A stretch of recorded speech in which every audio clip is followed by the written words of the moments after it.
maybe what I want in this moment is not the only thing. Maybe advancing my own career is not the only thing.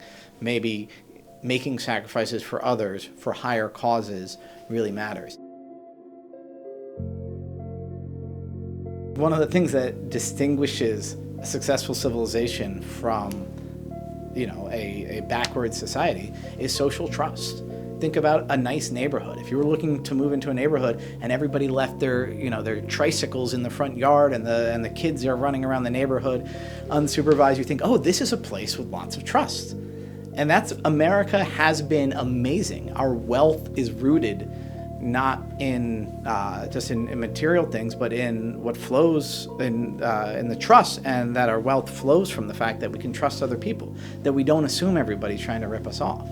But what builds social trust is often belonging. It's working together with people. It's knowing your physically proximate next door neighbors. So the one of the real long-term harms of both disconnection, less marriage, less parenthood is decreasing social trust, more distrust, more isolation and alienation. That will make us poorer, that will make our politics more fractious, and it'll make us less safe. First of all, we have to figure out how to turn existing technology to be pro-social instead of antisocial. I don't know whether that's possible. Social media has proven to be antisocial, gets us to hate people more. But if it's mostly used to get people together in person, well, then it can be beneficial. But secondly is going to be religious revival. I mean, if you view the world in a materialistic way, that what's in front of us is all there is, of course you're going to attach yourself to technology, to wealth, to personal advancement. But if you view yourself as fundamentally a relational creature who should be laying down your life for other people, who is part of a larger thing, then you're more likely to take a step back and think, okay, maybe what I want in this moment is not the only thing. Maybe advancing my own career is not the only thing. Maybe making sacrifices for others for higher causes really matters.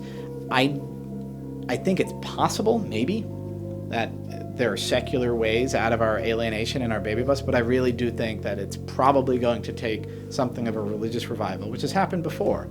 But it's not the answer most of the secular media wants to hear. The individualistic, atomized view of the human person doesn't lead to happiness. I'm not saying we have a solution, but understanding that, left and right. I know that there have been lawmakers on the left who have reached out to me and say, I thought that people going to church less was going to be a positive development. I was wrong.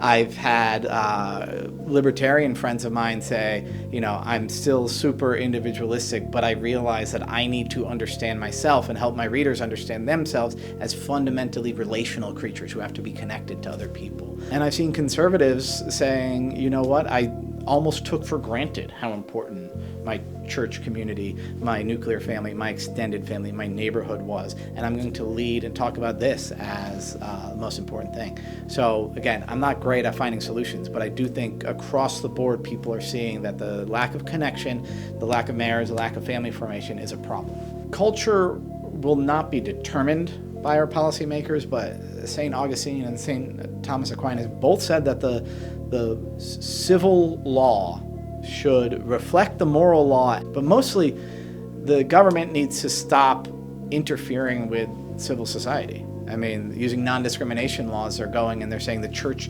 Nancy Pelosi once said, I do my religion on Sundays to avoid talking about, a crackdown on religious liberty that they were doing. No, you can't just do your religion on Sundays, and the government should welcome and expect religious institutions to be part of the public square, even though everybody's going to disagree. That's the nature of the fact that we have multiple religions, but they still should be part of the public square. And the government, I think, tweak the child tax credit here. That'll help. I think making more housing available through less regulation or some other support of more housing would help. But for the most part, the work of restoring connection, restoring marriage and family is going to be done by civil society. And so the government should say, how can we make sure that we're not hindering civil society and church from helping build the culture?